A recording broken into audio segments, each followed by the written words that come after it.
여러분 안녕하십니까? 광주 MBC 뉴스투데이 시작합니다. 먼저 오늘의 주요 뉴스입니다. 윤석열 정부와 국민의힘 인사들이 5.18을 폄훼하고 왜곡하는 발언을 잇따라 내놓으면서 어렵게 바로잡아온 5.18의 가치가 또다시 훼손되는 건 아닌지 지역사회의 걱정이 큽니다. 윤석열 대통령이 노동조합의 회계 투명성을 요구하고 있는 가운데 광주와 전남에서도 노조를 상대로 한 경찰 수사가 잇따르고 있습니다. 광주 지산나들목의 위험성이 확인된 만큼 폐쇄는 불가피할 것으로 보입니다. 설계가 최초안보다 위험한 것으로 바뀌었는데 누가 이런 변경안을 밀어붙였는지가 과제로 남아 있습니다. 광주 군공항 이전 설명회가 내일과 모레 한평군에서 잇따라 열립니다. 진전된 안이 나올지 주목됩니다. 국민의힘 김재원 최고위원이 5.18 헌법 수록을 반대한다고 발언한 데 이어 윤석열 대통령이 임명한 진실화해 위원장이 5.18에 대한 북한 개입설을 거론했다는 소식 전해드렸었죠. 이 와중에 보수단체는 5.18 계엄군으로부터 빼앗은 무공훈장을 다시 되돌려주자는 서명운동을 벌이고 있는데요. 정부와 여당, 보수단체가 또다시 5.18을 흔들고 있습니다. 임지은 기자가 취재했습니다. 서울지방보훈청 앞에서 고성이 퍼져 올립니다. 자유대한호국단이라는 이름의 단체는 최근 계엄군에게 수여됐다 취소된 훈장을 그들에게 다시 돌려주자는 서명운동을 벌이고 있습니다. 이들은 16,000명의 서명을 받아 지난주 국가보훈처에 진정을 냈습니다. 5.18 당시 진압을 했다는 이유로 계엄군의 서문이 취소되고 전사자에서 순직자로 예비명이 바뀌었습니다. 이제 계엄군의 명예를 회복해야 할 때입니다. 이뿐만이 아닙니다. 임명 전부터 5.18을 부정하고 깎아내린 논란에도 불구하고 윤석열 대통령이 직접 임명했던 김광동 진실화해 위원장은 국회에서 또 5.18 북한 개입 가능성을 주장했습니다. 북한군이라는 표현을 쓴 적은 없고 북한이 개입했을 가능성까지 제가 배제할 수 없다 이런 말씀입니다. 얼마 전 당선된 국민의힘 김재원 최고위원은 윤 대통령의 대선 공약인 5.18 정신헌법 수록 문제에 대해 불가능할 뿐만 아니라 자신은 반대한다고 대놓고 말했습니다. 이번에도 우리가 김 위원장을 사실 밀었잖아. 네. 밀었는데 세상에 우리한테 찬물을 깬 게 뭐냐면 헌법 정신에 5.18 정신을 헌법에다 넣겠다. 그런다고 전라도 표가 나올지 압니까? 불가능하죠. 그냥 저도 반대입니다. 김 최고위원은 이틀 만에 조심하겠다며 사과했지만 5.18을 바라보는 국민의힘 지도부의 인식을 그대로 보여줬다는 비판은 여전합니다. 국민의힘의 당 수뇌부에 이어 윤 대통령이 임명한 진실화해 위원장까지 5.18을 부정하고 폄훼하는 건 분명 좋지 않은 조짐입니다. 5월 단체들은 불안해하고 있습니다. 집권 여당 국민의힘의 어떤 공식적인 입장이자 대통령 입장과도 아주 어긋나는 것이거든요. 역사를 끝없이 뒤로 되돌리겠다는 그런 주장과 다름없습니다. 일고의 가치도 없죠. 이런 와중에 극우단체가 벌이고 있는 숨진 계엄군의 서운을 되찾아주자는 서명운동이 실제로 실현되는 것은 아닌지, 또 어렵게 진전시켜온 5.18 진상규명과 전국화 노력이 무산되는 것은 아닌지 지역사회의 걱정이 커지고 있습니다. MBC 뉴스 임지은입니다. 광주 전남 지역 국회의원 19명은 김재원 국민의힘 최고위원과 김광동 진실화해 위원장의 5.18 망언에 대해 윤석열 대통령과 국민의힘의 입장 표명을 촉구했습니다. 지역 국회의원들은 긴급 성명에서 윤 대통령과 여당은 명확한 입장을 밝혀야 할 것이라며 대한민국 역사를 부정하고 헌법적 가치마저 훼손한 김재원, 김광동은 사퇴하라고 촉구했습니다. 정의당 광주시당도 논평을 내고 표를 얻으려고 조상묘도 판다는 게 정치인이라는 김재원 최고위원의 말대로라면 5.18 정신 헌법 수록을 약속한 윤 대통령의 공약도 립서비스냐고 꼬집었습니다. 오늘 따뜻한 남서풍이 불어들면서 어제보다 더 포근하고 더 건조한 날씨가 이어지겠습니다. 오늘 아침 기온 많이 올라 있습니다. 출근길 무렵부터도 포근하게 느껴질 수 있겠는데요. 광주의 현재 기온 10도 안팎으로 어제보다 8도가량 높은 기온으로 출발했습니다. 오늘 한낮 기온도 21도 안팎까지 오르면서 어제보다 2도가량 높은 기온 보이겠습니다. 대기의 건조함은 여전한 상태입니다. 광주와 구례에는 건조주의보가 발효 중이고요. 오늘 광주와 전남 지역에 시속 55km 이상의 강풍도 불 것으로 보여서 화재 사고 나지 않도록 아주 각별히 주의하셔야겠습니다. 날씨 정보였습니다. 새학기 입학식이 발디딜 틈 없이 붐볐던 건 이제 옛날 이야기가 됐습니다. 광주에서도 신입생이 한 자릿수를 기록한 학교가 10곳 가까이 되는데요. 지역 교육계에서도 여러 대안을 내놓고 있지만 큰 효과는 없어 보입니다. 김초롱 기자가 취재했습니다. 1991년 광주 중앙초등학교의 입학식. 긴장한 표정의 신입생들로 운동장이 빼곡합니다. 교실 안은 40명 남짓한 아이들이 다닥다닥 붙어 앉았습니다. 중앙초등학교의 입학식 풍경은 30년이 지나 많이 달라졌습니다. 신입생 3명이 입학생의 전부입니다. 아무래도 그 학생 수가 많을 때보다는 이제 적은 학급에서 이제 학생들이 생활하다 보니까 상호 작용하는 어떤 빈도라던가 이런 부분이 조금 부족한 부분이 있는 것 같아요. 다른 학교들도 사정은 마찬가지입니다. 2년 전 12명이던 신입생은 지난해부터 한 자릿수로 줄었고 올해는 3명까지 줄어들었습니다. 저출산 학령 인구 감소라는 흐름을 대도시인 광주도 피해가지 못하고 있는 현실입니다. 실제로 신입생 수는 10년 새 10% 가까이 줄었는데 광주 시내 155개 초등학교 중에 올해 신입생이 30명도 안 되는 학교는 28곳이나 됩니다. 이 가운데 8개 학교는 신입생이 한 자릿수를 기록했습니다. 도심 바깥에 위치한 학교일수록 인구 감소와 맞물리다 보니 신입생 수가 더 적습니다. 광주시 교육청은 학생 수가 줄어들고 있는 작은 학교를 살리기 위해 안간힘을 쏟고 있지만 인구 절벽의 큰 흐름을 뒤집기는 역부족해 보입니다. 저희가 학생 수가 줄고 있는 학교에 대해서 지원책을 마련하고 있어서 다양한 방법으로 이렇게 어려움을 해소 나가고 있습니다. 초등학교뿐만 아니라 입학생이 5명도 안 돼 휴원 조치된 광주 병설 유치원이 12곳이나 되는 등 광주 도심에서도 수많은 학교가 사라질 미래가 점점 다가오고 있습니다.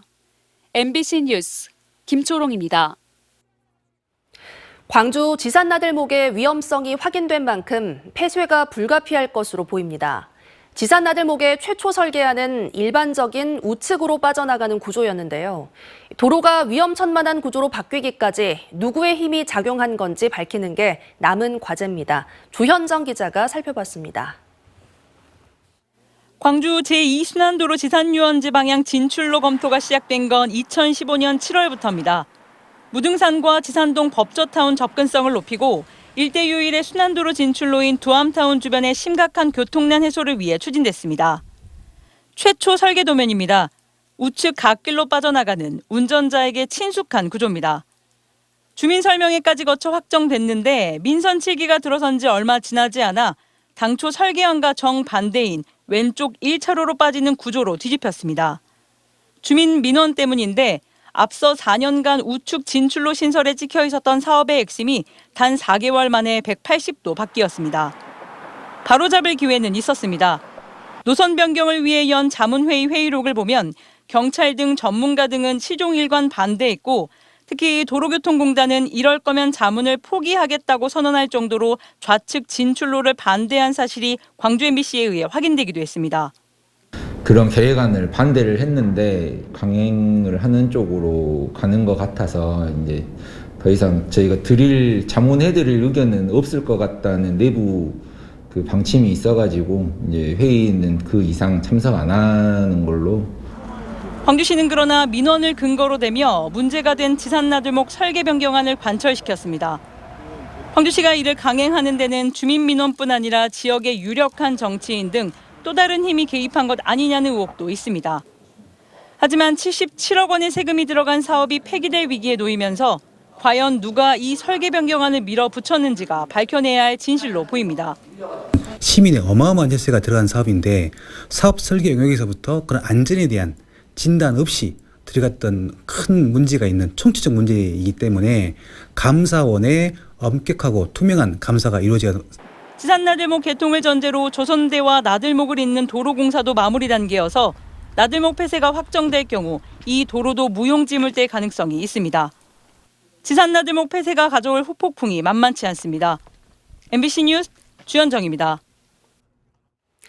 목포시가 짓고 민간의 위탁을 맡긴 화장장 시설 수익금이 목포시도 모르게 빠져나갔다는 의혹이 사실로 확인됐습니다. 검찰이 화장장 위탁 운영업체 전 대표를 횡령 혐의로 재판에 넘겼는데 화장장 운영권을 둘러싼 의혹은 여전합니다. 박종호 기자가 취재했습니다. 지난 2015년 문을 연 목포시 추모공원의 화장장 승화원입니다. 혈세 124억 원을 투입해 지었습니다. 목포시는 민간업체 H법인에 위탁을 맡겼고 이 법인은 또 다른 법인인 Y법인에 다시 위탁했습니다. 지난 2021년 6월 검찰은 화장장 위탁업체 수익금이 법인 임원들의 쌈짓돈이 된 의혹이 있다는 고발장을 접수하고 수사에 나섰습니다. Y법인 대표이사였던 최모 씨는 지난 2017년 법인 자금 6,500만 원을 자신의 계좌로 빼돌린 것이 확인됐습니다. 또 3년여 동안 모두 17차례에 걸쳐 모두 9억 5천만 원을 횡령한 것으로 검찰 수사 결과 드러났습니다. 최 씨는 특정경제가중처벌법상 횡령 혐의로 기소됐습니다. 그 회의록 거쳐서 썼던 부분이고 거기에 대한 지급 대여금 이자도 다 납입을 했고 그거에 대해서 재판이 진행 중이니까. 검찰은 화장장 위탁업체 전 대표를 재판에 넘기고 18개월간 수사를 매듭지었지만 고발인은 수사가 불충분하다며 추가 고발을 검토하고 있습니다. 법인 돈 수억 원이 빠져나갔는데 거래 내역과 돈의 사용처에 대한 소명이 부족하다는 겁니다. 다른 데다 막 투자했다고. 그 투자 회사가 무엇이며 어떻게 투자가 됐는지 또 개인 채무가 있다면 그 채무한테 돈이 정식으로 건너갔는지. 검찰은 법인 돈에 손댄 행위 자체만으로도 횡령 혐의가 적용된 판례를 언급하며 자세한 수사 상황에 대해서는 말을 아꼈습니다. 목포 화장장에서 불거진 횡령 혐의에 대한 재판부의 판단이 시작됐습니다. 하지만 화장장 위탁 운영 계약이 끝났던 업체가 검찰의 횡령 의혹 수사 속에 또다시 위탁 운영권을 받게 된 경우는 석연치 않습니다. 또 목포시에 연차별로 입금해야 했던 화장장 운영 수익 3억 원을 검찰 수사가 시작된 뒤에야 목포시에 한꺼번에 입금한 경위 등 목포 화장장 운영 전반에 대한 의혹은 계속되고 있습니다. MBC 뉴스 박종호입니다. 올해 5.18 민주화운동 기념행사의 공식 구호로 5월의 정신을 오늘의 정의로가 확정됐습니다. 64개 참가단체로 구성된 43주년 5.18 민중항쟁 기념행사위원회는 전국 공모를 거쳐 진상규명과 정신계승, 정전 70주년을 맞아 평화와 통일의 의미를 담은 표현을 구호로 선정했다고 밝혔습니다. 한편 특전사 동지회와의 행사를 추진했다가 지역 시민단체들과 갈등 중인 5.18 부상자회와 공로자회는 5.18 행사위의 사업에 내용이 없다며 행사위원회에서 그제 탈퇴했고 행사위는 이들 단체들을 행사위원장단에서 어제 제명했습니다. 5.18 민주화운동 기록관이 1980년 5.18 당시 전투경찰이 쓴 일기장을 최근 기증받았다고 밝혔습니다. 이 일기장에는 기증자가 1979년 겨울부터 1980년 9월까지 전남 도경 제2중대원으로 일한 경험이 기록돼 있고 특히 민주화운동 시위를 진압해야 하는 전투경찰의 고충이 담겼습니다. 기증자는 신변의 위협을 걱정해 43년간 일기를 보관해오다 기증을 결심했고 기록관 측은 전투경찰의 일기는 매우 드문 사례라고 평가했습니다. 윤석열 대통령이 노동조합의 회계 투명성을 요구하고 있는 가운데 노조에 대한 경찰 수사가 잇따라 진행되고 있습니다. 광주경찰청은 하도급 건설사에게 1억 8천만 원에 달하는 원례비를 요구한 혐의로 민주노총 산하 타워크레인 노조 간부를 입건했습니다. 전남경찰청은 전남 동북권 아파트 건설 현장 4곳에서 영세 하도급 업체를 협박해 노조 발전기금 명목 등으로 3,100만 원을 빼앗은 혐의로 노조 간부 2명을 구속하고 조합원 4명을 불구속 입건했습니다. 최근 발생한 고속도로 교통 사망사고 10건 가운데 5건이 화물 차량에 의한 것으로 나타났습니다. 한국교통안전공단 광주전남본부에 따르면 지난 2018년부터 4년 동안 광주와 전남북 고속도로에서 발생한 83건의 사망사고를 분석한 결과 42건이 화물 차량에 의한 것으로 조사됐습니다. 또 지난해 화물자동차 1,700여 대에 대해 불법 개조 등 집중 단속을 실시한 결과 62%가량이 적발됐다며 고속도로 주요 지점에서 연말까지 불법 행위 집중 단속을 실시할 방침이라고 밝혔습니다. 어제 오후 5시쯤 광주 광산구 황륜 층수공원에서 불이 나 출동한 소방대에 의해 1시간여 만에 꺼졌습니다. 이 불로 다친 사람은 없었지만 공원 안에 있던 잔디밭 일부가 불에 탔습니다. 소방당국은 정확한 화재 원인과 피해 면적 등을 조사하고 있습니다.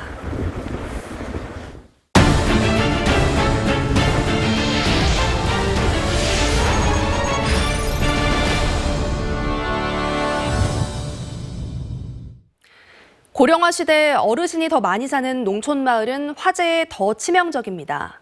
소방당국이 야간에도 쉽게 찾을 수 있도록 소화기를 골목마다 설치하는 등 대책 마련에 나섰습니다. 유민호 기자의 보도입니다. 광양 옥룡면의 한 농촌 마을. 회색연기가 단독주택을 집어삼키고 출동한 소방대원이 분주하게 화재를 진압합니다. 보일러실에서 시작한 불은 순식간에 집안 전체로 번졌습니다. 지난달 발생한 이 불로 거동이 불편한 80대 노인이 큰 화상을 입었고 최근까지 치료를 받다 결국 숨졌습니다. 연기가 나는 것을 보고 마을 주민들이 달려가 구조했지만 안타까운 죽음을 막을 수 없었습니다. 노인들 기도 먹고 말을 못하는 게는 없잖아요, 저런 사람들이. 아니 119 소리 해봐야 다 타프로 오면. 고령화 시대, 농촌 마을은 화재에 더 치명적입니다. 소화전 등을 갖춘 곳이 드물고 혼자 사는 노인 가구가 늘면서 이웃의 도움이 없으면 촉이 지나도 애를 먹는 경우가 많습니다. 지난 3년 동안 전남에서 화재로 숨진 사망자는 모두 73명인데 이 가운데 60세 이상이 49명으로 전체 67%를 차지했습니다. 전부 80세 넘는 노인분들만 사시는데 또 여기 보시다시피 골목이 좁아가지고 화재 시 소방차가 전혀 진입이 안 됩니다. 초기에 불을 잡는 게 중요한 만큼 소방당국도 대책 마련에 고심입니다. 전국 최초로 밤에 빛을 내는 반딧불 소화기함을 화재 취약 지역 골목길에 설치하고 있습니다. 화재 경보기와 소화기 무상 보급을 확대하고 해당 주민들에 대한 대피 교육도 지속적으로 강화해 나갈 계획입니다. 태양광 LED를 설치하여 야간에도 식별이 용이하고 부식 방지에 매우 강하고 수명이 익힙니다. 고령화가 빠르게 진행되고 있는 농촌 마을에 노인들의 안전한 주거 정착을 위한 소방 대책이 새로운 현안 과제로 떠오르고 있습니다. MBC 뉴스 유민호입니다. 목포시와 신안군이 추진 중인 무한반도 통합 시도는 6차례나 실패를 거듭해왔습니다. 그만큼 풀어야 할 과제가 많다는 의미일 텐데요. 양현승 기자가 짚어봤습니다. 통합 목포 신안시의 출범 시점은 현재 2026년 7월 1일이 적기로 꼽힙니다. 민선 9기부터 통합 자치단체로 꾸린다는 계획입니다. 민선 8기 임기를 보장해 시군 주민들의 투표권을 보장하고 국회의원 선거가 있는 내년이 오기 전에 논의를 끝내는 게 수월하다는 판단입니다. 서로 시군이 쪼개져서 중앙정부를 대상으로 각계격파하는 것보다는 우리 무한반도의 시군이 합쳐서 힘을 모아서 통합은 시장군수와 시군의회의 합의 절차를 거쳐 전남지사가 행안부에 건의하면 행안부의 검토를 거쳐 법률안을 만들고 국회 본회의에서 의결하는 절차를 거쳐야 합니다. 목포시장과 신안군수의 의지가 뚜렷한 걸 감안하더라도 주민사회의 공감대 형성에 절차 이행까지 남은 시간 여유롭지는 않습니다. 숙제가 많기 때문입니다. 단체장과 시군의회 선출직들의 자기 희생과 합의가 전제돼야 하고 목포시의회에서도 적극적으로 활동하면서 목포 신안 통합에 대해서는 열과 성을 다하겠습니다. 국회의원 선거구도 목포와 신안을 묶어 선거구가 사라지는 것을 방지해야 합니다. 목포와 신안, 신안과 목포의 통합을 넘어 무한반도의 통합이라는 더 큰 꿈으로 우리는 나아가야 한다고 믿습니다. 목포 시민에게 주는 화장장 이용 혜택을 신안 군민에게도 부여하고 여객선 요금, 대중교통 노선 등 생활 속에서 통합의 효과를 체감할 수 있는 여건 조성도 선결 과제입니다. 잘 되지 않을까. 다만 걱정은 우리 신안 국민들이 장단점을 잘 고려해서 훌륭한 판단을 해줘야 그렇게 가능하지 않겠네요. 통합자치단체를 목포시로 할지 신안시로 할지 목포 신안시로 할지를 놓고도 논쟁이 불가피하고 통합청사의 위치, 통합시의회, 시군별 의석 배분 등도 진통이 불가피합니다. 정치권의 이해관계를 감안하면 단체장과 정치권의 힘만으로는 돌파하기 어려운 의제가 수두룩해 시민사회의 단단한 공감대 형성만이 유일한 열쇠로 꼽힙니다. MBC 뉴스 양혜승입니다. 광주 군공항 이전 설명회가 내일부터 이틀간 한평군에서 열립니다. 이장과 반장, 농업단체를 대상으로 열리는 이번 설명회는 한평군의 공식 요청에 따른 것으로 이상익 한평군수와 광주시 문화경제부 시장이 직접 참석해 군공항 이전과 관련된 상생 협력 방안을 모색할 것으로 알려졌습니다. 이 자리에서 한평군 광주 군공항 유치위원회는 예비 이전 후보지 유치 의향서 제출을 희망하는지도 밝힐 것으로 확인됐습니다. 광주시가 고용 보장을 요구하며 시청에서 장기 농성 중인 보육대체교사 노동조합 집행부를 경찰에 고소했다고 밝혔습니다. 광주시는 수차례 퇴거 요청에도 보육대체교사 노동조합 측이 이를 받아들이지 않자 경찰에 수사 의뢰한 것으로 알려졌습니다. 지난 1월 13일부터 보육대체교사들은 계약 연장 등 고용 보장을 요구하며 민주노총 공공연대 노조와 함께 숙식농성을 이어가고 있습니다. 광주과학기술원과 인하대학교가 우주생명의과학 중계연구 분야 공동연구 수행 등을 위한 업무협약을 체결했습니다. 두 기관은 올해 설립 예정인 우주항공청 개청과 더불어 신규 연구사업 기획 등에 공동 참여하기로 했고 데이터 공유와 전문 인력 교류 등의 협력을 추진하기로 했습니다. 우주생명의과학 중계연구는 우주 환경이 인체와 인지 행동에 미치는 영향 등 생물의학적 과정을 연구하고 대응 전략까지 개발하는 연구 방법입니다. 따뜻한 남서풍이 불어들면서 오늘은 어제보다 더 포근하고 더 건조한 날씨가 이어지겠습니다. 오늘 출근길 기온부터 크게 올라 있습니다. 광주의 아침 기온 10도 안팎으로 어제보다 무려 8도가량 높은 기온으로 시작하고요. 한낮 기온도 21도 안팎까지 오르면서 어제보다 2도가량 높은 기온 보이겠습니다. 대기의 건조함은 여전히 심한 상태입니다. 광주와 구례에는 건조주의보가 발효 중이고요. 봄바람도 강하게 불겠습니다. 광주와 전남 전 지역에서 순간 풍속 시속 55km 이상의 강풍이 불 것으로 예상돼서 불씨 관리 철저히 해주셔야겠습니다.